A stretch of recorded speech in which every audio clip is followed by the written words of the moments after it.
সেই শিরে আন্দোলিত হয়ে তার জীবন গঠিত।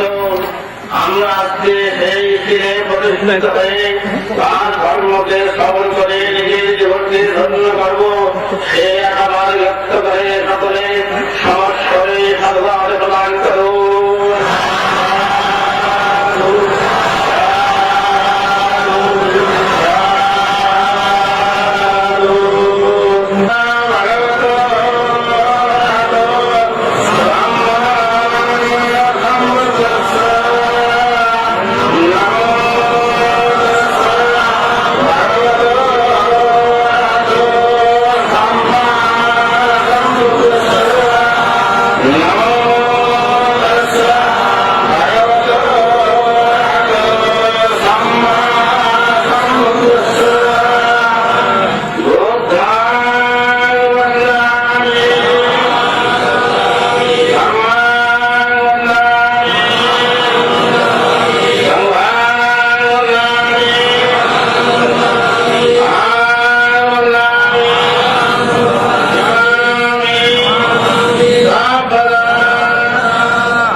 এখন সমস্ত প্রাণী তথা উপস্থিত সকল গায়ক গায়িকাদের উদ্দেশ্যে গান যাহা বাড়িটি সূত্র হিসেবে রয়েছে।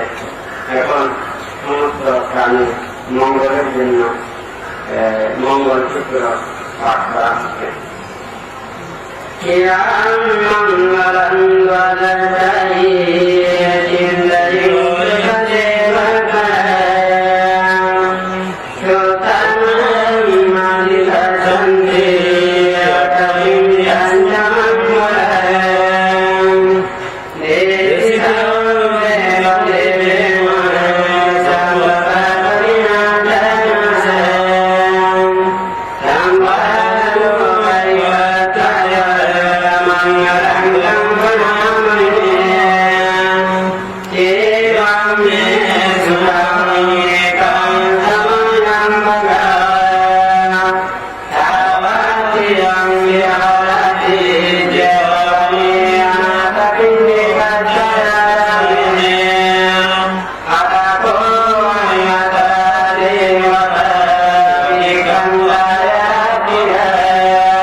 আসার জন্য দাঁড়িয়ে থাকে আপনারা আপনাদের সেই উদ্দেশ্যে দিয়ে যে উদ্দেশ্যে আপনাদের এই আগমন, আপনাদের আমাদের সদ্ধর্ম দেশনার মাধ্যমে, সুতরাং আমাদের সে মহাসচিবার্তার নর্মা কেন্দ্রের প্রতিষ্ঠাতা পরম পূজ্য পুরুষ শ্রীমৎ শিলানন্দ স্থবির মহোদয় সদ্ধর্ম দেশনা করবেন।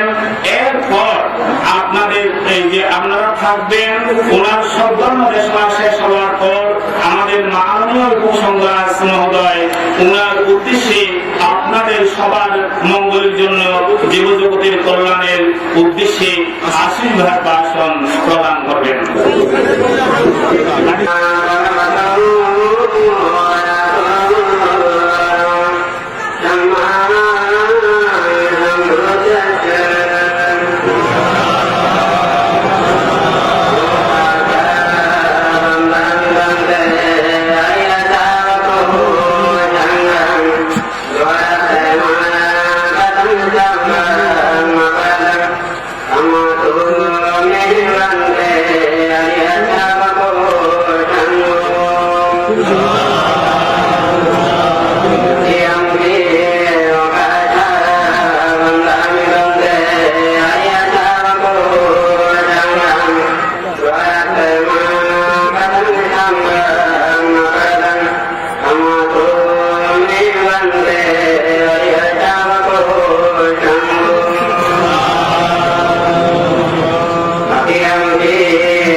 পুরুষদেরকে সর্বপ্রথমে স্মরণ করছে।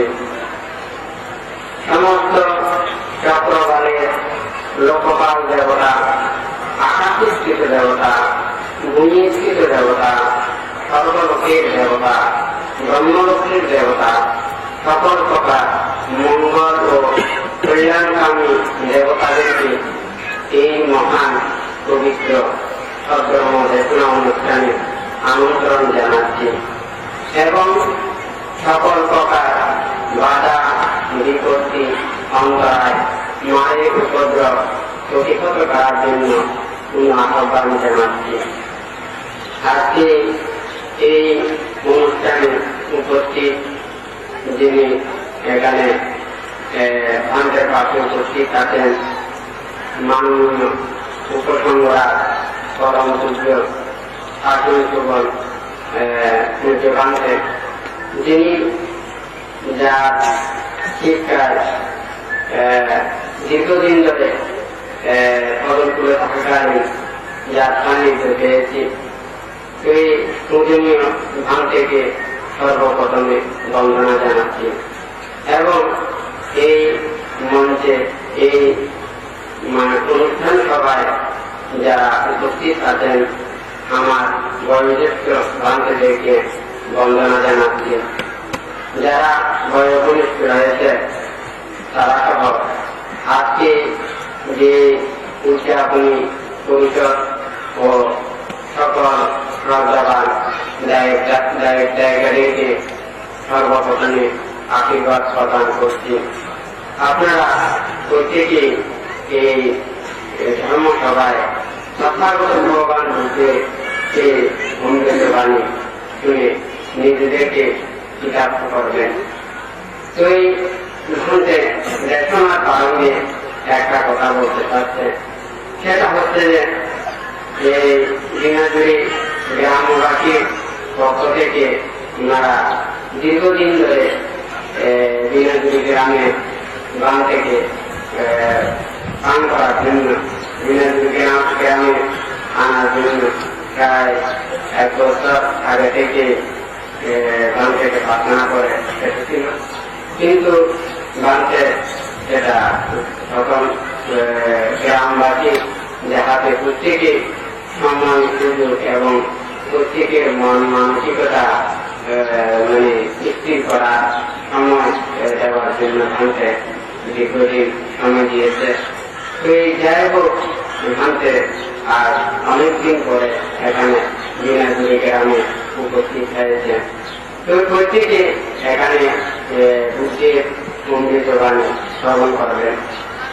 তো এখানে গানতে সর্বপ্রথমে বলতে চাচ্ছে তথাগত ভগবান বুদ্ধ যে ধর্ম আবিষ্কার করেছেন, যে ধর্ম উপলব্ধি করেছেন, সেই ধর্ম প্রত্যেক প্রাণীদের মঙ্গল এবং কল্যাণ সাধন করে। যারা মুক্তি এবং নির্বাণ চায় তাদেরকে নির্বাণ এবং মুক্তি লাভের কর্মপথ শিক্ষা দিয়ে থাকে। যারা লৌকিক ভোগময় সুখ, সর্বসুখ এবং পঞ্চেন্দ্রিয়ের ভোগময় সুখ লাভ করতে চায় তাহাদেরকে লাভাদি সমর্থন পাবে কর্মপথ দেখাই দিয়েছেন। তো এই ভান্তে আজকে সকল মানবের কল্যাণের জন্য ভারত একটা মানে সিদ্ধান্ত নিয়েছে, যাহা প্রত্যেকে আচরণ করলে অনুশীলন করলে যারা সব মানুষের সহবাস পেয়ে বুদ্ধির সান্নিধ্য পেয়ে ধর্মের সান্নিধ্য পেয়ে সঙ্গীর সান্নিধ্য পেয়ে মানুষের জীবনকে মানে সুযোগান্বিত করতে পারে, মানে নিজেকে শান্তিতে বিরাজ করতে পারে, নিজেকে সুখ সমৃদ্ধিতে বিরাজ করতে পারে। সেই জন্য তথাগত ভগবান বুদ্ধ এই কথাকে পালন করেছেন যে বাকুন্দে শরণং যন্তি কন্বদানি গণানি আরামারুকচেতানি মনোতময়তজিতে নেতং শরণং কেমং নেতং শরণমুত্তমং নেতং শরণমাগম সম্মরূপমুচ্যতে योजय बुद्धं धम्मं च संघं च शरणं गतो चतुर्य सत्यानि सम्मपयाय पश्यति दुःखं दुःखसमुपदं दुःखसञ्जयति कामं हरिं जय तमिकं दुःखोपशमगमिनः एतं को शरणं केमं एतं शरणमुत्तमम् एतं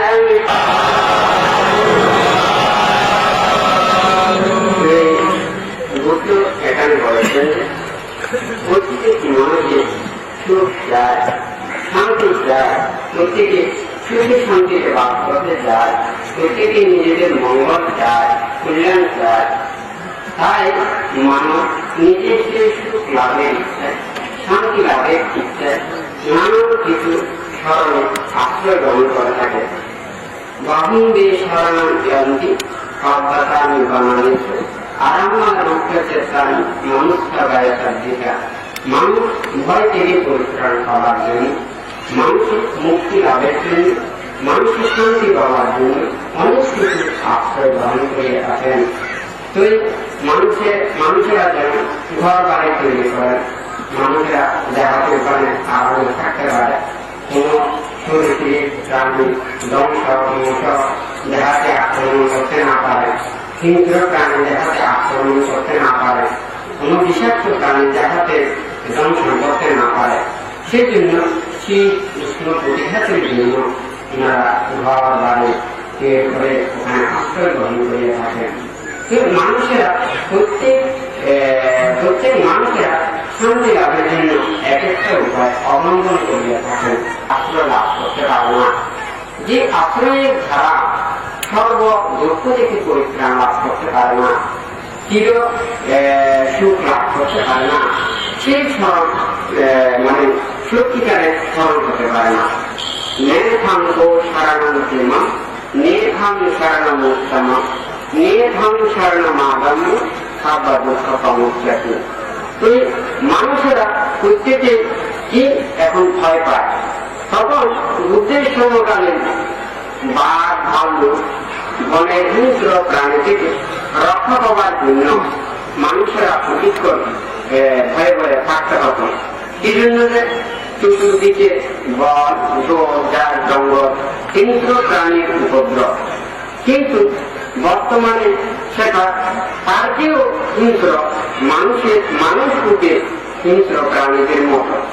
সেই বনকে কি জন্য মানুষ রূপে হিংস্র প্রাণী বলছে? হিংস্র প্রাণীরা নিজের মানে উদরবৃত্তির জন্য এক প্রাণী আরেক প্রাণীকে হত্যা করছে, মানে আক্রমণ করছে, এবং আহারের জন্য এক প্রাণী দিয়ে খাচ্ছে। মানুষ হয়ে যদি একজন মানুষের করুণা না দেখে, মুক্তি না দেখে, সুখ না দেখে, মঙ্গল না দেখে, তাহলে সেই হিংস্র প্রাণীর মতো আর যদি স্বভাব হয়, তাহলে সে তো আর প্রকৃত মানুষ হতে পারে না। এখন মানুষেরা আর সেই বনের ভাগকে ভয় করে না। যখন বনের ভাগ দেখে তখন বন্দুক রাইফেল দিয়ে ওগুলো গুলি করে হত্যা করে, কিন্তু তার চেয়ে বেশি ভয় করে মানুষকে। কি জন্য মানুষকে ভয় করে? কারণ মানুষের প্রতি বিশ্বাস, মানুষকে হত্যা করছে, মানুষকে অনিষ্ট করছে, মানুষকে অমঙ্গলের চিন্তা করছে। সেই জন্য মানুষ আর মনের হিংস্র প্রাণীকে ভয় করে না, কিন্তু বর্তমানে ভয় করে মানুষকে। যাই হোক, তুই বুদ্ধ এখানে বলছেন যে যেই আশ্রয়ের দ্বারা, যে স্মরণের দ্বারা মানুষ প্রকৃত শান্তি লাভ করতে পারে, প্রকৃত বিশ্বস্ততা লাভ করতে পারে, প্রকৃত সুখ লাভ করতে পারে, সেই স্মরণের শ্রেষ্ঠ স্মরণ। কিন্তু বুদ্ধ এখানে কি বলেছেন? ইয়োচ্ছা বুদ্ধেঞ্চ ধম্মাঞ্চ সাঙ্গাঞ্চ শরণাঙ্গাত চাত্তারি আরিয় সত্যানি সম্মাপন্যায় পদ্ধতি। তো এখানে বুদ্ধির স্মরণ গ্রহণ করলে, ধর্মের স্মরণ গ্রহণ করলে, সঙ্গের স্মরণ গ্রহণ করলে, চতুরাজ্য সূত্র জ্ঞান বিধঙ্গন করলে, উপলব্ধি করলে, তিনি যেই প্রজ্ঞা, যে জ্ঞান উনি অন্তরের দ্বারা প্রতিষ্ঠিত করাতে পারবেন, সেই স্মরণই প্রকৃত স্মরণ বলেছেন। এখন ভাঙতে বুদ্ধ ধর্ম সংগতি সংক্ষিপ্তভাবে ভাঙতে বলবেন। সাধারণত যেভাবে লেখা করায় পাঠ্যপুস্তকে দেখা যায় বুদ্ধ শব্দের অর্থ জ্ঞান। তুই যারা বিএ পাস করবে, এমএ পাস করবে, ডক্টরেট পাস করবে, বিভিন্ন ডিগ্রি লাভ করবে, বিভিন্ন জেনারেল শিক্ষায় বিভিন্ন কিছু জ্ঞান অর্জিত করবে, তাদেরকে জ্ঞানী বলে। তুই জ্ঞানী মাত্রই বুদ্ধ। কিন্তু এখানে যে জ্ঞানী এবং বুদ্ধের কথা বলা হয়েছে, সেই বুদ্ধ হচ্ছে যে যিনি সর্বপ্রকার লোভ, দেশ, মোহ, তৃষ্ণা, আশাবোধ করে এবং যত প্রকার অকুশল মনোপ্রবৃত্তি ছিন্ন করে যিনি সর্বজ্ঞতা জ্ঞান, কিনাত্রক জ্ঞান লাভ করেছেন, তাহাকে বুদ্ধ বলা হয়। তো বুদ্ধ, সে যিনি বুদ্ধ হবেন তিনি 9 গুণে গুণান্বিত হবেন। প্রত্যেক বুদ্ধগণের 9 গুণ অবশ্যই বিদ্যমান থাকবে। সেই 9 গুণ কি? ইতি পিশ ভাগাবা রাহং সম্মা সংযুক্ত বিদ্যাচারণা সম্পন্ন সুগাত লোকবিদ অনুত্তরো পরিষদম্য সারথি সাক্ষাদেব মনুষ্যারাম বুদ্ধ ভগবান। যিনি এই 9 প্রকার গুণে গুণান্বিত, তিনি বুদ্ধ। সেই বুদ্ধের স্মরণ গ্রহণ করতে হবে। ধর্মের স্মরণ, ধর্ম কি? সাধারণত আমরা বুঝি প্রত্যেক কিছু ধর্ম রয়েছে, যেমন চৌম্বকের ধর্ম আছে, লোহার ধর্ম আছে, সমুদ্রের ধর্ম আছে, পৃথিবীর ধর্ম আছে, পানির ধর্ম আছে, মানুষের ধর্ম আছে। প্রত্যেক কিছু এক একটা নিয়ম নীতি রয়েছে। তো এই ধর্ম আছে যে যাহার ধর্ম তাহার একটা নিয়ম পদ্ধতি, তাহার একটা মানে শিক্ষা আছে। সেই দ্রব্যের, সেই জিনিসের, সেই পদার্থের যা স্বভাব, নিয়ম নীতি, তো তাহাই হচ্ছে যে ধর্ম। তো এখানে কিন্তু যেই ধর্মের কথা বলা হয়েছে সেটা হচ্ছে যে নবলোকুত্র ধর্ম। নব অর্থ হচ্ছে নয়, লোকুত্তর অর্থ হচ্ছে কাম, রূপ, অরূপ ত্রিলোককে পরিহার করিয়া যিনি ত্রিলোকের ঊর্ধ্বে অবস্থান করেন এবং চতুরাজ্য সত্য জ্ঞান হৃদয়ঙ্গন করার ততটুকু পর্যন্ত তাহাকে উপনীত করেন, সেই ধর্ম নবলোকুত্র ধর্ম। আর আরেক পর্যায়ে বলা যায় 9 প্রকারের লোকুত্র ধর্ম। 4 প্রকার মার্গ জ্ঞান, 4 প্রকার ফল জ্ঞান এবং বিমুক্ত নির্ভুল সত্য উপলব্ধি, এই নবলোকুত্র ধর্মকে ধর্ম বলা হয়ে থাকে। তো এই ভাঙতে পরে কিন্তু কিছুক্ষণ মানে দেখাশোনা করবে অন্য পর্যায়ে। তো এখানে যিনি ধর্মকে উপলব্ধি করবেন, যেই ধর্ম মানুষকে চতুরাপায়ের দুঃখ থেকে নিবৃত্তি লাভ করে সতত নির্ভনের দিকে ধাবিত করে, সেই নবলোকুত্তর ধর্মের গুণটা হচ্ছে যে স্বখ্যাত ভাগবতা ধর্ম, শান্তিকো আহারিকো এই বার্তিক ও পানায়ক পাশ্চাত্যাম বেদিতব্য নিয়মিত। এই 6 গুণে যেই বাক্য, যেই শিক্ষা, যেই নিয়ম নীতি পদ্ধতি রয়েছে তাহাই হচ্ছে বুদ্ধির ধর্ম, সৎধর্ম এবং নবলোকুত্তর ধর্ম। তো এখন তাকে সঙ্গের কথা বলছে। তো সাধারণত প্রত্যেকেই সঙ্গ বলতে বুঝে সমষ্টিগতভাবে কোনো একজন মানুষ যারা সঙ্গ হতে পারে না, কয়েকজন মিলে যে কোনো একটা প্রতিষ্ঠান, সংগঠন বা একত্রিত হয়ে কোনো কিছু পরিবর্তন করা, একত্রিত হওয়াকে সঙ্গ বলা হয়ে থাকে। তো এখানে যে সঙ্গের কথা বলা হয়েছে সেই সঙ্গ হচ্ছে যে যিনি কৃষ্ণাক্ষয় পালন করে মানুষের সর্বপ্রকার দুঃখ থেকে নিবৃত্তি লাভ করার যেই শিক্ষা, যেই জ্ঞান, যেই পদ্ধতি, যেই শিক্ষাপথ যারা অনুশীলন করে, প্রতিপালন করে, যে যিনি বুদ্ধির সেই চতুরাজ্য সত্য জ্ঞানকে হৃদয়ঙ্গন করবেন, বুদ্ধির ধর্মকে রক্ষা করবেন, বুদ্ধির ধর্মের ধারক বাহক অনুক্ত শূন্যক্ষেত্র ভিক্ষু সংঘকে সঙ্গ করা হয়েছে। তো এখানে সেই সঙ্গের গুণটা হচ্ছে যে সুপাটিপান্ন ভাগবত শাবকা সাঙ্গ, উজুপাটিপান্ন ভাগবত শাবকা সাঙ্গ, জ্ঞানী পাটিপান্ন ভাগবত শাবকা সাঙ্গ, স্বামী পাটিপান্ন ভাগবত শাবকা সাঙ্গ, ইয়াদিদং সত্তানি পুরীশ যুগানি অর্থা পুরীশ পুস্তল এষা ভাগবত শাবকা সাঙ্গ। আগ্নেয় পাগ্নেয় দাক্ষিণেয় অঞ্জলি করণীয় অনুত্তরং পুণ্যক্ষেত্রং লোকস্পতি। যিনি এই গুণে গুণান্বিত তথাগত ভগবান বুদ্ধের যে নির্দেশিত সেই বিনয় প্রকাশ করেছেন, যে নিয়ম নীতি শিক্ষা আবিষ্কার করেছেন এবং উপদেশ দিয়েছেন, সেই উপদেশ, সেই শিক্ষা যিনি আচরণ করবেন তিনি হচ্ছেন সেই বুদ্ধির পুত্র, বুদ্ধির শিষ্য, অনুত্ত শূন্যক্ষেত্র ভিক্ষু সংঘ। তো এখানে তথাগত ভগবান বুদ্ধের যারা মানে শিষ্য, যারা বুদ্ধির ধর্মকে অনুশীলন করবেন, ওনারা হচ্ছেন বুদ্ধির পুত্র চৌধুরী। একজন পিতা যেমনি মৃত্যুবরণ করলে ওনার পুত্র সেই পিতার উত্তরাধিকারী হয়। তথাগত ভগবান বুদ্ধ পরিনির্বাণের পর সেই নবনপুত্র ধর্মকে যারা ধারণ করে আছেন, যারা রক্ষা করে আছেন, যারা পালন করে আছেন, যারা স্থিতির জন্য ধর্মের শ্রীবৃদ্ধি সাধনের জন্য প্রতিনিয়ত চিন্তায় মগ্ন থাকবেন, ধ্যানে মগ্ন থাকবেন এবং কর্মে নিয়োজিত থাকবেন, তাহাই হচ্ছে বুদ্ধির অনুগ্রহ পুণ্যক্ষেত্র বৃক্ষ সংগ্রহ। কিন্তু দেখা যায় বুদ্ধ একদিকে, বুদ্ধের পুত্ররা একদিকে। বুদ্ধ ছিলেন ত্যাগী, মহাত্যাগী, তৃষ্ণা করি, বিরাগী এবং সততই সবাইকে ত্যাগময় কর্মে উপদেশ দিয়ে থাকেন।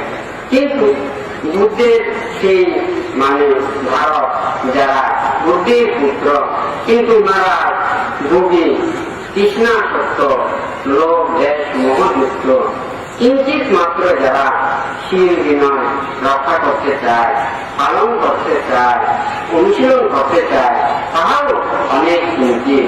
আসলে সেটা তাহাদের কোনো দোষ নয়। সেটা হচ্ছে যে মানুষ যখন প্রত্যেক দিনের যেন দিন দিন উর্বরতা হ্রাস পায়, ঠিক তদ্রুপ পৃথিবীর মধ্যে দিন দিন লোভ, দেশ, মোহ সেগুলো বৃদ্ধি পেতে থাকবে। বুদ্ধ যখন বলেছিলেন এই স্বজন্ম 5000 বছর পর্যন্ত স্থিত থাকবে, তো কি জন্য বলেছেন? তো বলেছেন যে ইহার জন্য যে যত দিন দিন ঘনিয়ে যাবে, অতিক্রান্ত হয়ে যাবে, তত বেশি মানুষ লোভ, দেশ, মহাসক্ত হয়ে পড়বে। দেখুন না, আপনারা তো প্রত্যেকেই দেখছেন এখন বর্তমানে বিজ্ঞানের যুগে লোভ, দেশ, মোহতে আকৃষ্ট হওয়ার জন্য কত প্রকারের কর্মপথ রয়েছে। তো এই বুদ্ধের সমকালীন তো এতগুলো ছিল না, কিন্তু বর্তমানে যে অবস্থা হয়ে গেছে, কি করে সেই ত্যাগময় কর্ম সম্পাদন করবে? ত্যাগের দিকে আর কিছু ধাবিত হবে। আসলে সেটা দিন দিন ভূমি, পৃথিবী এবং লোভ, দেশ, মোহ যুক্ত শব্দের আবির্ভাবের কারণে সেগুলো ঘটতেছে। ওনারা প্রত্যেকেই শান্তি চায়, মুক্তি চায়, ভালো চায়। কেউ কাহার জন্য, নিজের জন্য অমঙ্গল চায় না। প্রত্যেকেই শান্তি চায়, সুখ চায়, ভালো চায়, কিন্তু পারে না। জন্ম জন্মান্তরের কারণ থাকতে হবে, সমর্থন থাকতে হবে, ইহজন্মের প্রচেষ্টা থাকতে হবে। যদি উনার জন্ম জন্মান্তরের সংস্কারও থাকে এবং ইহজন্মের যদি প্রচেষ্টাও চালায়, তাহলে উনি যে কোনো ভালো কাজ করতে চাইলে খুব সহজেই করতে পারবে। অনেকজন আছে ভালো কর্ম করতে চায়, কিন্তু উনার সেই পরিবেশ পায় না কিংবা সুযোগ পায় না, যে কোনো বাংলা প্রতিবন্ধকতা উৎপন্ন হয়। তো যাই হোক, বিভিন্ন কারণের তুলনে মানুষেরা এইভাবে লোভ, দেশ, মোহযুক্তকে আসক্ত হয়ে পড়ছে। তো এই ভাঙতে এখানে যে কথাটা বলেছেন, ইউৎসার মধ্যে দাম মানুষের সাংঘানিক সারানাঙ্গাত সাক্ষারি আরিয়ে সাচ্চানি সাম্মা পরিণামে ভক্তি।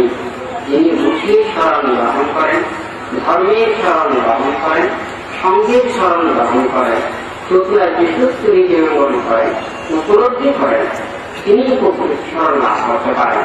সেই চতুরা বিশুদ্ধ কি? দুঃখ আর বিশুদ্ধ, দুঃখ সঙ্গে আর বিশুদ্ধ, দুঃখ নিরোধ আর বিশুদ্ধ, দুঃখ নিরোধগামিনী প্রতিপদা উপায় আর বিশুদ্ধ। সেগুলো কি কি? কথামাঞ্চমি খরেম দুঃখানয়তচ্চয়ম জাতিতি দুঃখম জরাপি দুঃখম ব্যাধিপি দুঃখম মরণপি দুঃখম শোকপরিদেব দুঃখদোমনস্য উপায়াসাপি দুঃখম হাপিয়েয়ম প্রয়োগোপি দুঃখম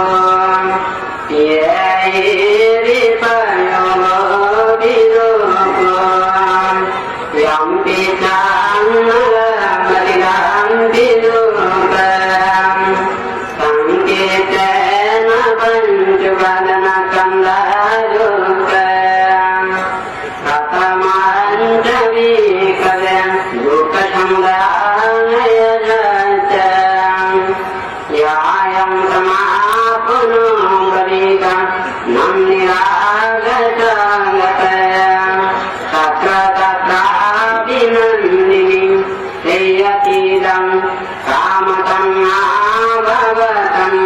দিবাগতন্ন ততমঞ্জবিনিকবে দুঃখনিরোধময়চচং योदस्यैव तन्हाय अशेषा विरागनिरोधो च गोपतिनिसर्गो मूर्ते अनालयो कथमञ्जलीकरे दुःखनिरोधगामिनि प्रतिपदाय चर्चाम् अयमेव हरिवचङ्गिको श्रेयतीदं सम्मदेति सम्मसङ्कल्पो सम्मवाच सम्मतं मन्त्रो सम्माजीवो सम्मवायामो सम्मासति सम्मासमाधियम् इदं उच्यते विकलेयं यत्सारि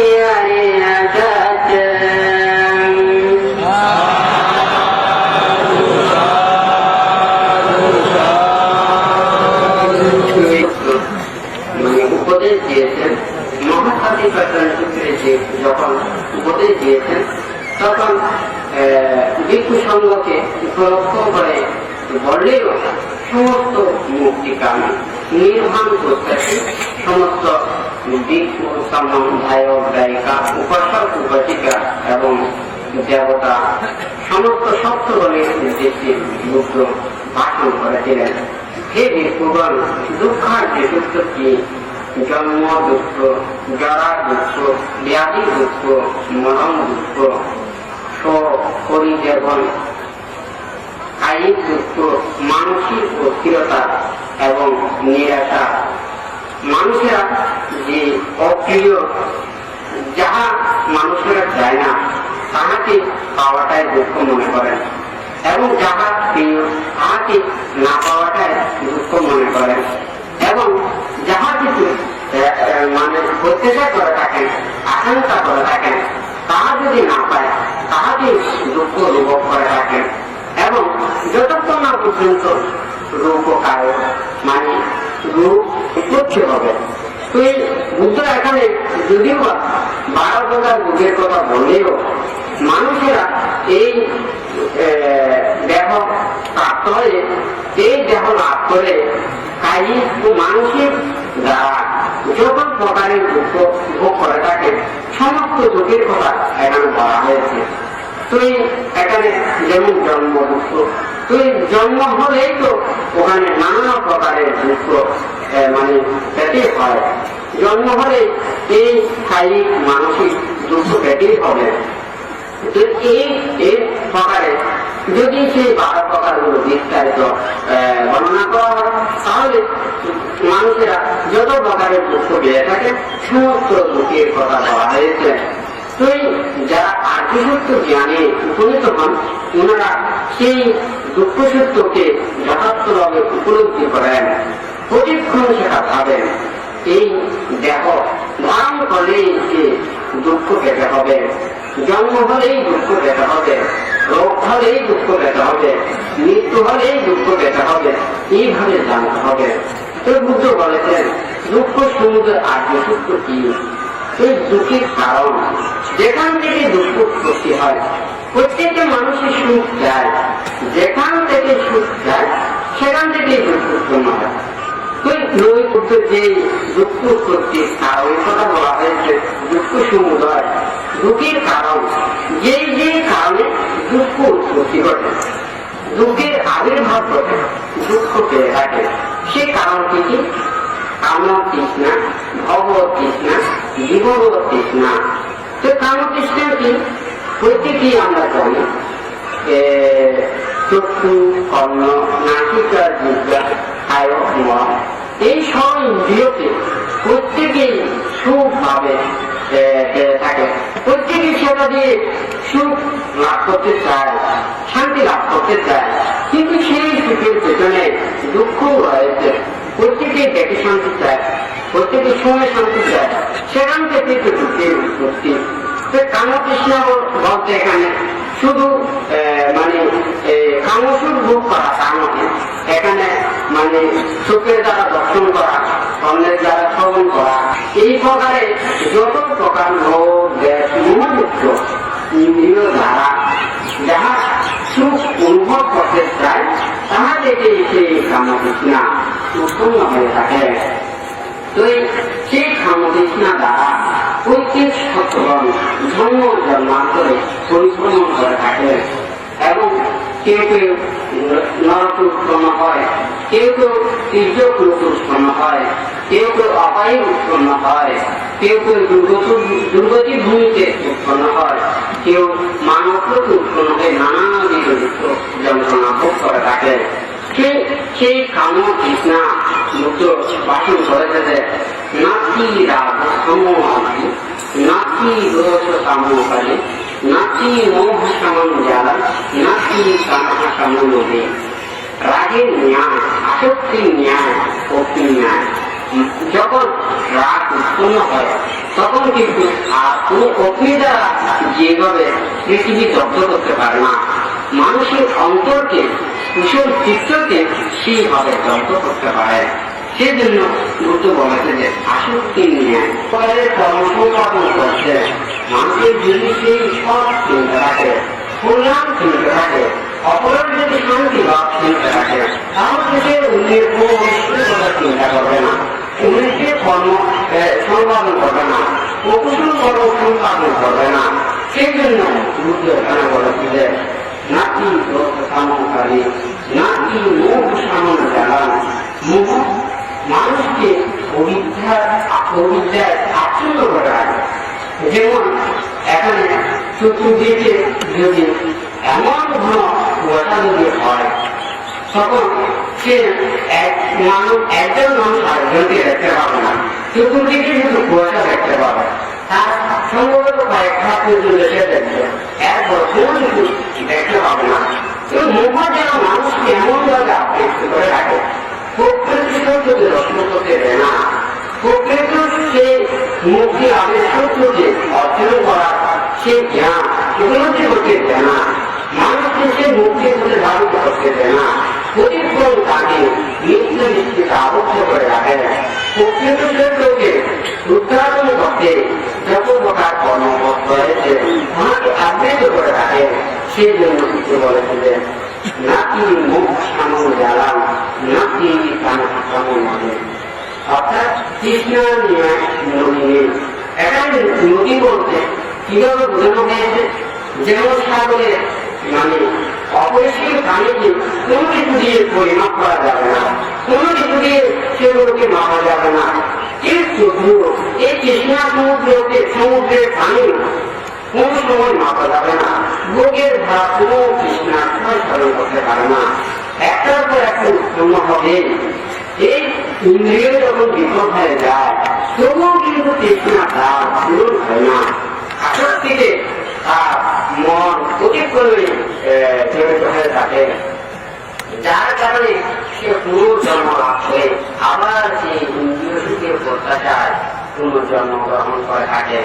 যাই হোক, এখানে কাম তৃষ্ণা বলতে, ভব তৃষ্ণা বলতে যাহা বলা হয়েছে, এই ভবকে গ্রহণ করে পুনর্জন্মগ্রহণ করার যে একটা হেতু রয়েছে, কিন্তু মানে একটা স্বাগত দৃষ্টিও বলা যায়।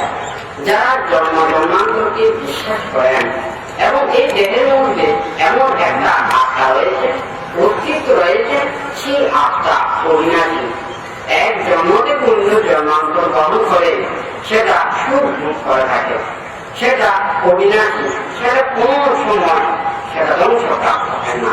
এইভাবে যারা বিশ্বাস করেন ওনারা মুক্তির চিন্তা করেন না, তার ইন্দ্রিয় সুখের প্রতি আসক্ত হয়ে থাকে, যার কারণে সেটাকে মানে দুঃখের কারণ, দুঃখ প্রাপ্তির সেই মূল বলা হয়েছে। তো কাম তৃষ্ণা, ভব তৃষ্ণা, বিভব তৃষ্ণা, আরেকটা যে তৃষ্ণার কথা বলা হয়েছে সেই তৃষ্ণা হচ্ছে মারাত্মক। অর্থাৎ সেই কৃষ্ণ দ্বারা মানুষের হৃদয়ে জ্ঞান জন্মবে না। যারা পুনঃ জন্ম গ্রহণ করা বিশ্বাস করবে না, পাপ পুণ্যের ধর্মপথকে বিশ্বাস করবে না, বুদ্ধের সে নবরূপিত ধর্মকে বিশ্বাস করবে না, বুদ্ধকে বিশ্বাস করবে না, ধর্মকে বিশ্বাস করবে না, সঙ্গকে বিশ্বাস করবে না, তাহলে কোন সময় কুশল চিন্তা কথা হতে পারে না। যেমন মনে করুন, কেউ যদি মনে করে যে আমি যে আজকে চুরি করলাম, হ্যাঁ, তাহলে আমি যখন মারা যাব তখন সেই চুরি কর্ম করবো না, তাহলে সে কি করবে? পাপ কর্ম করে সে পাপের কর্ম না করার জন্য জমিয়ে নিয়ে থাকবে।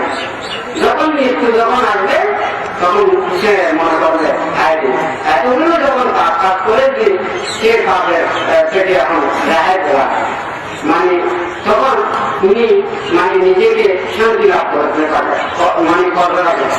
এবং ও নিজে অজান্তে মানুষের লুকায়িত ভাবে নিয়ে পাপ কর্ম করে থাকেন এবং উনি এমন প্রকারের জিনিস হয়ে থাকে আর নিজের সুখের জন্য, নিজেকে বাঁচিয়ে রাখার জন্য, নিজের তৃপ্তি লাভের জন্য অপরকে দুঃখ দিয়ে থাকে, কষ্ট দিয়ে থাকে। সে নিজে বেঁচে থাকার জন্য অন্য একটা সহস্র মানুষ যদি মরেও যায়, ও নিজেকে বেঁচে রাখার জন্য, নিজেকে জীবিত রাখার জন্য, নিজে বেঁচে থাকার জন্য সমস্ত মানুষকে হত্যা করতে পারবে, সমস্ত প্রাণীকে হত্যা করতে পারবে, সমস্ত এমনকি পৃথিবীকে পর্যন্ত বিরক্ত করতে পারবে। যেহেতু সে ইহজন্মে সে সমস্ত ভোগ করতে চায়। তো যাই হোক, এখানে যারা কাম তৃষ্ণায় জড়িত, ভগবত তৃষ্ণায় জড়িত, বিভব তৃষ্ণায় জড়িত, তারা কিন্তু দুঃখে দুঃখিত তৃষ্ণা ভাবে সেই মূল শত্রু উৎপাদন করতে পারে না। এরপরে যাহা বলা হয়েছে ঝুঁকির নিরোধ, কিভাবে দুঃখ নিরোধ করা যায়? প্রত্যেকে জানেন, প্রত্যেকের রোগ হলে ডাক্তাররা ওষুধ দিয়ে রাখেন। তো ওনারা ওষুধ কিভাবে আবিষ্কার করেছেন? সর্বপ্রথমে দেখবেন যে যেই রোগীর যে রোগ হয়েছে সেই রোগগুলো কি কারণ হয়েছে, কোন কারণে ওই রোগটা হয়েছে, তখন উনি এই কারণগুলো নাশ করার জন্য, ধ্বংস করার জন্য উনি চিন্তা করে থাকেন। যেখান থেকে রোগ উৎপত্তির কারণ হয়ে থাকে সেখান থেকে রোগ নিরুদ্ধ করা যে কোনো একটা কারণ উপায় বের করতে পারবে। বৈজ্ঞানিকেরা বা চিকিৎসকেরা, পবিত্র ডাক্তারেরা যে সমস্ত ওষুধ বের করেছেন সেই ওষুধগুলো ওনারা অনেক পরীক্ষা নিরীক্ষা করে ওনারা ওষুধটা বের করেছেন। কেউ বুঝতে বলেছেন যে এখানে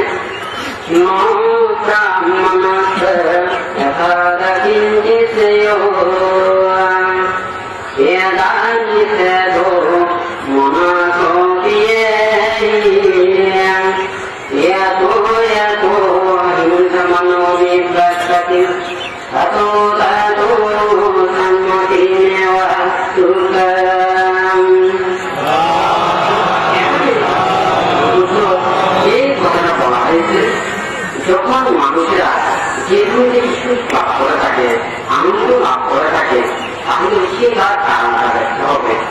যদি সেই কারণটা যথাযথভাবে দেখতে পায়, যেখান থেকে সেই দুঃখগুলো উৎপত্তি হচ্ছে সেখান থেকে এই দুঃখকে নির্মিত করা উপায় বের করতে হবে।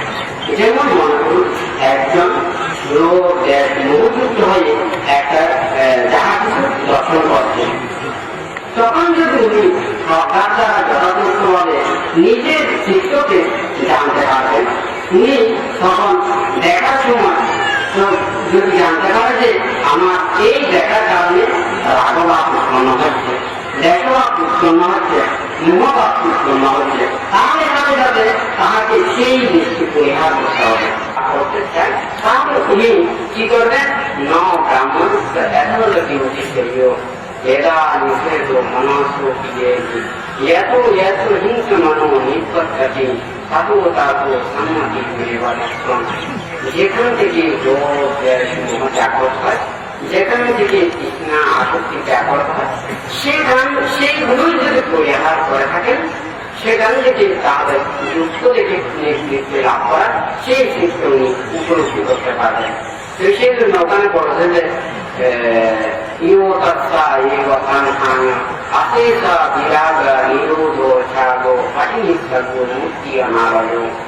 অর্থাৎ সেই দুঃখের কারণ হল যেখান থেকে কৃষ্ণ উৎপত্তি হয় সেগুলোকে পরিহার করার জন্য মানে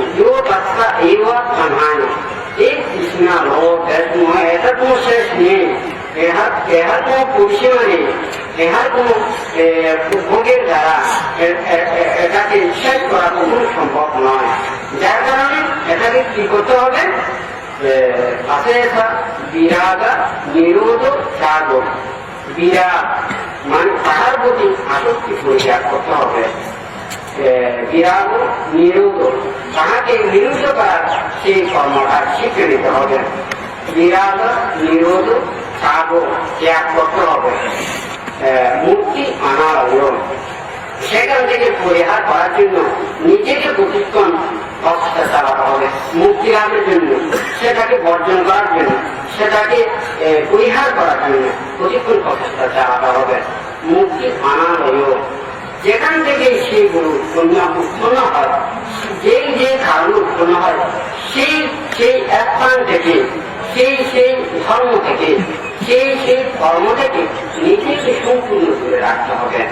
তো যাই হোক, ওখানে দুঃখ নিরোধের উপায় হচ্ছে যে তুই বুদ্ধ সেটা আর্য মার্গের কথা সম্মুখ দৃষ্টি, সম্মুখ সংকল্প, সম্মুখ দায়িত্ব, সম্মুখ কর্ম, সম্মুখ জীবিকা, সম্মুখ ব্যায়াম, সম্মুখ স্বীকৃতি, সম্মুখ সমাধি। এই 8 প্রকার যে আর্য সূত্র, আর্যরা যে কর্মকর যে শিক্ষাগুলো নিজের কায়িক বাচনিক মানসিক দ্বারা প্রতিপালন করবেন সেই আর্য অষ্টাঙ্গিক মার্গ।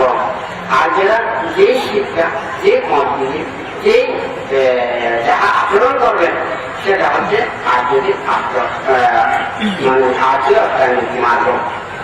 তো এখানে কিন্তু জানতে হবে না, কারণ সময় প্রায় সংকীর্ণ হয়ে গেছে, তবুও ভাঙতে আর প্রায় 10 মিনিটের মতো ভাঙতে কিছুক্ষণ বলবে। তুই বুদ্ধ যে এখানে দুঃখ সূত্র, দুঃখ সমুদয় আর্য সূত্র, দুঃখ নিরোধ আর্য সূত্র এবং দুঃখ নিরোধের উপায় আর্য সূত্র ব্যাখ্যা করেছেন, সেটা কিন্তু সর্বপ্রথমে ঘটে যখন মানুষ তৃষ্ণাসক্ত হয়, সর্বপ্রথমে তাহাকে তৃষ্ণাকে নিরুদ্ধ করার কর্মপথ শিক্ষা নিতে হবে। যখন সে তৃষ্ণা নিরোধে কর্ম সম্পাদন করতে করতে যখন তার অন্তরে প্রজ্ঞার ভাব জাগ্রত হবে, অনাসক্ত ভাব জাগ্রত হবে, সম্মুখ দৃষ্টি জাগ্রত হবে, তখনই তাহার সেই ক্ষুদ্র বিশুদ্ধ নির্গম হয়। তুই ভাঙতে যেমন একটা কথা বলতে চাচ্ছে, ভাঙতে মানে এই বৌদ্ধ সমাজে অন্তত যারা ভাঙতে সামান্য অবস্থা থেকে অনেকেই ভাঙতে দেখেছেন, অনেকেই সামান্য অবস্থায় দেখেছেন। তুই সেই হিসেবে মানে এই বৌদ্ধ সমাজ হিসেবে ভাঙতে অনেকের কাছে ভাঙতে পরিচিত বা অনেককে ভাঙতে দেখেছে। সেই ভাঙতে কিন্তু আগে যেভাবে দেখেছে কিন্তু বর্তমানে ভাঙতে সেইভাবে নয়। আসলে ভাঙতেও নিজেকে ভাঙতে অন্যভাবে দেখে। সেটা হচ্ছে ভাঙতে কিন্তু আগে যেভাবে ছিল সেই ধর্মপর, সেই শিক্ষা, সেই নীতি, সেই ধর্ম, সেই মানে আচার আচরণ, কর্মপর মন মানসিকতা, কায়িক কর্ম, বাচনিক কর্ম তাহার মোটেও নেই। যার কারণে ভাঙতে বলেছে যে অতীতেই ভাঙতে যেভাবে দেখেছে বর্তমানে সেইভাবে নয়। ভাঙতে এখন কিন্তু ভাঙতে নিজেকে অন্যভাবে দেখে, তবে সেটা কোনো অমানুষ হিসেবে নয়। মানুষেরা যেভাবে একজন মানুষকে যেভাবে দেখতে পারে, সৎভাবে দেখতে পারে, সেইভাবে বাঁধতে দেখে। তুই এখানে সমস্ত জায়গাটির উদ্দেশ্যে বাঁধতে একটা টাকা বলবে, সেই টাকাটা পাঠন করে বাঁধতে মানে কিছু করে দিয়ে এখন আসার পর রাখি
যত প্রকারের মার্গ রয়েছে, এই আর্থশ্রেণিক মার্গের ক্ষেত্রে রয়েছে লৌকিক সূত্র এবং কর্মঠিক সূত্র।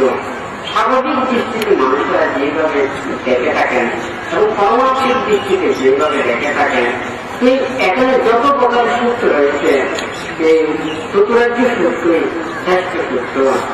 মক্ষানাম আঠাঙ্গিক শ্রেষ্ঠ, স্বেচ্ছানাম একেবাদা বিরাট শ্রেষ্ঠ ধর্মানাম দ্বিপাদানাম শ্রেষ্ঠ মা। যত প্রকারের ধর্ম রয়েছে, যত প্রকারের শিক্ষা রয়েছে, বিরাট ধর্ম শ্রেষ্ঠ। যেহেতু বিরাট দ্বারায় নির্ভর শক্তি উপলব্ধি করতে পারে, যার দ্বারায় নির্ভর শক্তি উপলব্ধি করতে পারে, সেই জন্য বুদ্ধ বলেছেন যে যত প্রকারের ধর্ম রয়েছে, যত প্রকারের শিক্ষা রয়েছে, তাহাদের মধ্যে বিরাট ধর্ম শ্রেষ্ঠ। বিরাট শ্রেষ্ঠ ধর্মানাম দ্বিপাদানাম শ্রেষ্ঠ মা। যত প্রকারের সত্য রয়েছে, দ্বিপাদযুক্ত মানুষ রয়েছে, প্রাণী রয়েছে এবং সমস্ত সত্য রয়েছে, সমস্ত সত্যের মধ্যে মানে চক্ষুষ্মান ব্যক্তি মানে শ্রেষ্ঠ। চক্ষুষ্মান বলতে যিনি বিশুদ্ধ জ্ঞান উপলব্ধি করেছেন এবং এই সমস্ত দুঃখ রাশিকে যথার্থভাবে যিনি উপলব্ধি করতে পেরেছেন, প্রকৃতি সত্যকে যিনি উপলব্ধি করতে পেরেছেন, সেই চক্ষুষ্মান ব্যক্তি শ্রেষ্ঠ। মাখানাম আত্মনিক শ্রেষ্ঠ, স্বেচ্ছানাম খ্যাতোপাদা বিরাট শ্রেষ্ঠ ধর্মানাম দ্বিপাদানাম শ্রেষ্ঠ মা। এত মাত্র না পাইয়ে যাত্রানাথ বিশুদ্ধিয়া। মানুষ যদি প্রকৃতভাবে নিজেকে দর্শন করতে চায়, সত্যকে উপলব্ধি করতে চায়, তাহলে তাহাকে এই আর্যশ্রেণীর কর্মকর্তায় নিজেকে সেই বিশুদ্ধিতা প্রাপ্ত হতে হবে। এত মাত্র না পাইয়ে যাত্রানাথ বিশুদ্ধিয়া। যদি এই কর্মকর্তে অনুশীলন ছাড়া নিজেকে কোন সময় অন্য কর্মকর্তা নিজেকে বিশুদ্ধতা প্রাপ্ত ঘটাতে পারবেন না। এই কর্মকর্তায় একমাত্র সেই বিশুদ্ধ সত্য নির্মাণ উপলব্ধি করতে পারেন। এত সামর্থ্য না থাকে যাত্রানাথ বিশুদ্ধিয়া। সেটাকে পরাক্রমশালীর দ্বারা তাহাকে পরিহার করতে পারেন। তিনি সমস্ত মায়ের বন্ধনকে ছিন্ন করেন। সে চির সত্য সর্ব সুখময় নির্বাণ সত্য উপলব্ধ করতে পারেন, উপলব্ধি করতে পারেন, আয়ত্ত করতে পারেন, হৃদয়ঙ্গন করতে পারেন। যাই হোক, বাংলাতে একটা মানে সবার উদ্দেশ্যে বাংলাতে বলছে, প্রত্যেকে যারা এখানে সমবেত হয়েছেন, প্রত্যেকে আজকে মানে যেগুলো বাংলার মুখ থেকে শ্রবণ করেছেন, সেটা বাংলার দেশনা নয়, সেটা হচ্ছে বুদ্ধের দেশনা। এই বুদ্ধের দেশনাকে বাংলার দেশনা বললেও সেটা বুঝ। এই বাংলার যেগুলো বাসন করেছে সেগুলো বুদ্ধের উপদেশটা বাসন করেছে। তা আপনারা প্রত্যেকে সে বুদ্ধির উপদেশ, ধর্মের উপদেশ, সঙ্গের উপদেশ সেটা রক্ষা করবেন, প্রতিপালন করবেন, অনুশীলন করবেন। সেটা যদি নিজেকে অনুশীলন না করে প্রতিপালন, তাহলে কোনো সময় সেটাকে সাহিত্যে ফলপ্রসূ হতে পারে না। কেউ যদি পুরো পৃথিবীর শাস্ত্র যদি মুখস্থ করেও তা যদি প্রতিপালন না করে, তাহলে তিনি সেই ধর্মের উত্তরাধিকারী হতে পারে না। তাই আপনারা স্বল্প শুনলে যে যতটুকু আয়ত্ত করতে পেরেছেন, জানতে পেরেছেন, তাহা যতটুকু সেগুলো যদি আপনারা পালন করেন, উপলব্ধি করার জন্য যদি চেষ্টা করেন, তাহলে প্রত্যেকেই নিজেকে সুখের দিকে মানে দূষিত করতে পারবেন, নিজেকে শান্তির পথে আনতে পারবেন, মানে নিজেকে সত্য পথে আনতে পারবেন। প্রত্যেকে সম্যক দৃষ্টিতে বুদ্ধির প্রতি, ধর্মের প্রতি, সঙ্গের প্রতি, চিরত্নের প্রতি শ্রদ্ধা রেখে, ধর্মের প্রতি বিশ্বাস রেখে, বুদ্ধ ধর্ম সঙ্গে এবং চিরত্নের প্রতি শ্রদ্ধা রেখে আপনারা 3 বার সাধুবাদ প্রদান করুন।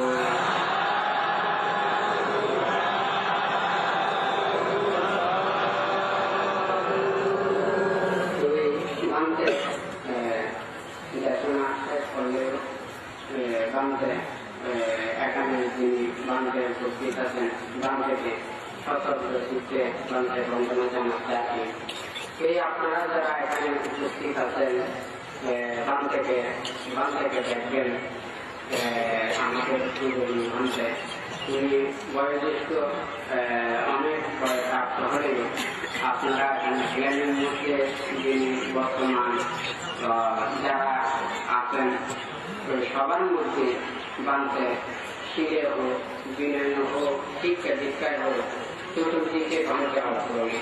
তা আপনারা দূরে গ্রামে আমরা বড়বান্ত বলে আছি, এখানে শ্রীবান থেকে বড়বান্ত করতাম। তো এই প্রত্যেকে আপনারা বান থেকে দেখবেন, বানতে যদি মানে সেটা বান্তের প্রতি বান্তের চিন্তা করতে আছে, বান্তে যদি কর্মপথের দিকে না থেকে যদি বান্তে একেবারে নির্বাণে কর্মপথের দিকে থাকত, তাহলে বান্তে অনেক কিছু বান্তে মানে লোকোত্তর জ্ঞানের দিকে অনেক কিছু করতে পারত। কিন্তু বান্তে যেটা চিন্তা করছে সেটা বান্তে মানে লোক মানে আত্ম এবং পরহিক কোনটা কামনা করে বান্তে যাহা চিন্তা করতেছে, কর্ম করতেছে, সেটা বান্তে যাহা মানে কর্ম সৃষ্টি করছে সেটা বান্তের উপর নির্ভর করবে। তো এই ভান থেকে আপনারা দেখবেন, আপনারা প্রত্যেকে যতটুকু পারেন পূজনীয় ভান থেকে আপনারা যতদিন পর্যন্ত বাঁচিয়ে রাখতে পারবেন, ততদিন পর্যন্ত আপনারা নিজেরা শূন্য থাকবেন। সেটা আপনাদের অন্তরে মানে পোষণ করে আপনারা 3 বার সাধুবাদ প্রদান করবেন।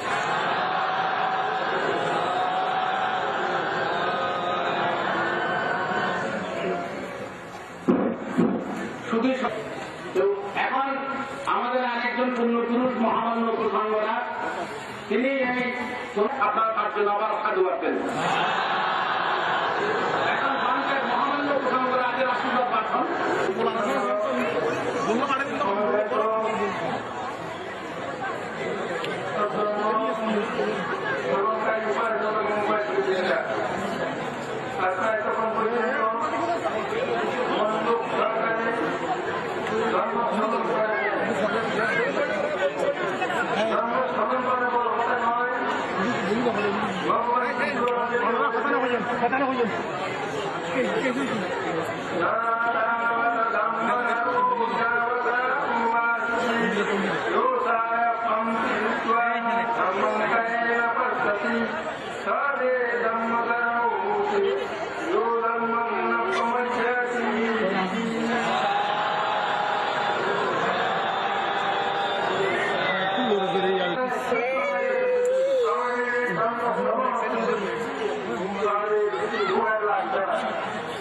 মানুষ যেমন কোন ডাক্তারের নিকট গিয়ে নিজের অসুখের কথা বলেন,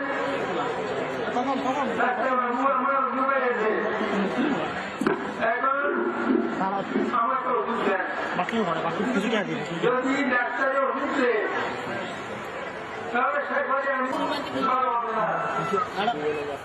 এখন আমি বলতে পারি আপনার আজকে ডাক্তার বানিয়ে নিতেন আমাদের ছবি উনি ডাক্তার ডাক্তার এনেছেন আপনাদেরকে ওষুধ দিয়ে দেন আপনি ওষুধ খাবেন না ওষুধ দিলেন ওষুধ যদি খান তাহলে আমি বড় রূপ দেশ মন আমাদের ভগবান বুদ্ধের শ্লোকে তিনি ব্যায়াম বলে দেন। এই ব্যায়াম আমরা একজনকে কিন্তু বুক করছি না, অনন্ত দণ্ড করে বুদ্ধের বুক করে এসেছি, বর্তমানে বুক করছি ভবিষ্যতে যতদিন পর্যন্ত আমরা এই দুঃখ থেকে মুক্তি লাভ করতে না পারি, এই রোগ থেকে আরোগ্য লাভ করতে না পারি, ততদিন পর্যন্ত আমাদের এই রোগ বুক করতে হবে।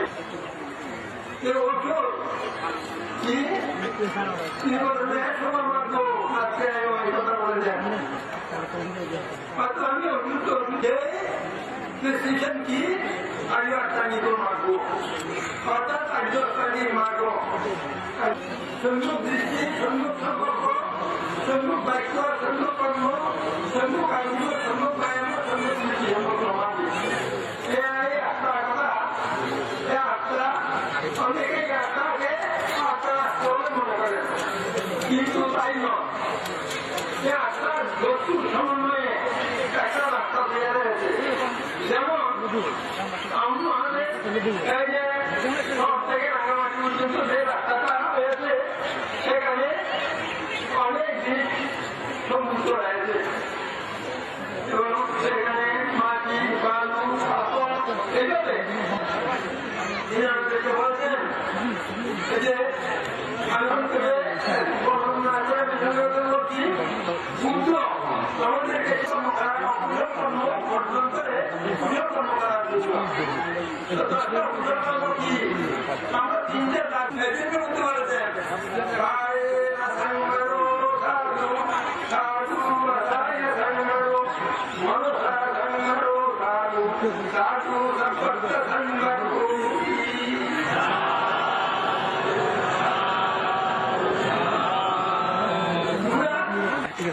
সামান্য কাজ করা, সম্মান প্রদর্শন করা, দুর্নীদান করা, নির্মূলন করা, বুদ্ধের সহকারে বুদ্ধের মানতে আপনি যদি নামের কথা বলছেন আমার তো কিছু নাম করার উচিত কোনো হয় না। একথা যখন বুদ্ধকে বললেন তখন ভগবান বুদ্ধ তোমার কি করে ইচ্ছুত পূর্ণ হয়? আমার ইচ্ছুত পূর্ণ হয় আর কিছু সন্ত করা, কার দেওয়ার ইচ্ছা আমার নাই। আমার তো এই মানসিকতা উৎপন্ন হয়েছে, আমি কি করতে পারি? তখন বুদ্ধ তাকে বলেছিলেন যে তুমি তোমার বাড়িতে যে ভাত থাকো তোমার সার্টিফিকেট নিয়ে কি করো? আমি উনাদের সার্টিফিকেট দিই, সেই সার্টিফিকেট তোমার কোনো আপত্তি আছে? বলে না, সার্টিফিকেট আমার কোনো আপত্তি নেই। তুমি একটা কাজ করতে পারবে? বলে কেমন? বলে কাজ করে তুমি একটা পাত্র সার্টিফিকেট নিয়ে একটি গাছের গোড়া এই মুক্তি সার দেবে, সারি দেওয়ার সময় তুমি একটা চেতনা উৎপন্ন করবে। সে চেতনা কি? সেই চেতনা হলো আমি গাছকে খাদ্য দান করছি, এই মুক্তি সার দেওয়ার কাছে খাদ্য, আমি গাছকে খাদ্য দান করছি। গাছ এই খাদ্য গ্রহণ করে যখন বড় হবে, পুষ্ট হবে, যখন ফল দেবে, সেই সুনিশ্চিত ফল ক্ষুধার্ত প্রাণীরা খেয়ে আয়ু বর্ণ সুন্দর লাভ করবে। এই চেতনা নিয়ে গাছের বড় একটু সাথে দিয়ে একবার নিয়ে এই চেতনা উৎপন্ন করবে। এই কৌশলটা সেবন করতে আরম্ভ করলো। সেবন না মানে কি? খাওয়ানো, অনুশীলন করা। বলতে বলতে কারণ কি হলো, পরবর্তী সময়ে তার এমন চেতনা উৎপন্ন হলো যে আমি গাছের খেয়ে সার দিচ্ছি কেন? আমার যে সম্পত্তি আছে আমি গরিব দুঃখীকে এক মুহূর্তে বাধ্য হইতে পারি। সম্মান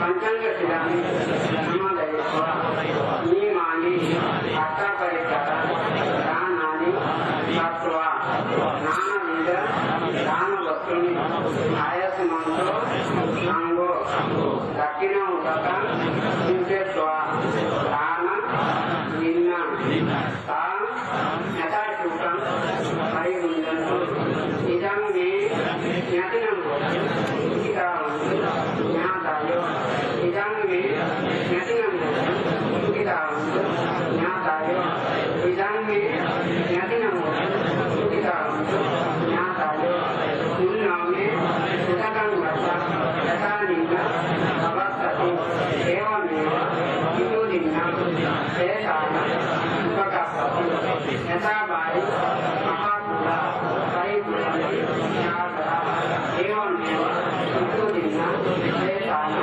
उपकर्षति यथा वदत् अम्मेनि संवातं मे सम्पदा कवे देव कवे शब्द कवे भूत अनुमोदन्तु सर्वसम्पत्ति सिद्धिरा अतः शब्द मात्र देवानाय मयेतिका मुयांता अनुमोदित्वा चिरं राखं बुद्धशासनं चिरं राखं बुद्धदेशनं चिरं राखं मां परा इमिना पुण्यकम्मेन मामेव समागमो तथा समागमो भवतु यावनेषां तद्धिया इदन्ये दाना इदन्ये शीला इदन्ये पुण्या आश्रवा दयावः भवतु इदन्ये पुण्या निब्बानन्द आचार्यो भवतु सर्वे शब्दा सुखितावन्तु सर्वदुःख समुञ्चन्तु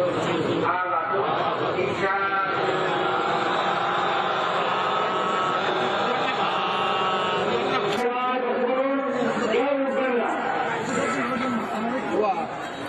কালকে উঠে সবাই সাধু পাচ্ছেন রাস্তায় কে মানুষের যাওয়ার পথে যাতে কোনো বিশৃঙ্খলা না হয় আপনারা সেদিকে একটু লক্ষ্য রাখবেন। যেভাবে মানুষের মঞ্চে এসেছিলেন আপনারা এসেছিলেন সেভাবে